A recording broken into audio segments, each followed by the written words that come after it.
અમદાવાદને world heritage સિટીનો દરજ્જો મળ્યાના 9 વર્ષ બાદ પ્રથમ વખત તંત્ર દ્વારા મોટો નિર્ણય લેવાયો। હવે કોટ વિસ્તાર બહાર આવેલા અને હેરિટેજ બાંધકામ ધરાવતા 382 મકાનોને નોટિફાઈડ લિસ્ટમાં સમાવવાની પ્રક્રિયા શરૂ કરાઈ। નવા શોધાયેલા 382 મકાનોના માલિકો અને રહેવાસીઓને પોતાના વાંધા સૂચનો રજૂ કરવા માટે 60 દિવસનો સમય અપાશે।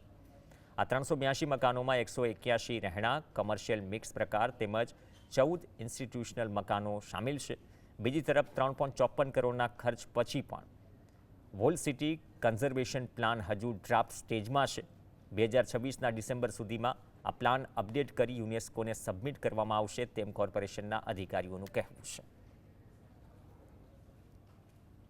કોટ વિસ્તારની બહાર સિટીની બહાર પણ 382 મકાન આઈડેન્ટિફાઈ અમે કરેલા છે કે જે હેરિટેજ લુક ધરાવે છે અને બીજા પણ અમે હેરિટેજ જે સ્ટ્રક્ચર હોય એવા અમે આઈડેન્ટિફાઈ કરીને શોધીએ છીએ કે એવા કોઈ હોય તો એને પણ અમે અમારી રીતે તપાસ કરીએ છીએ।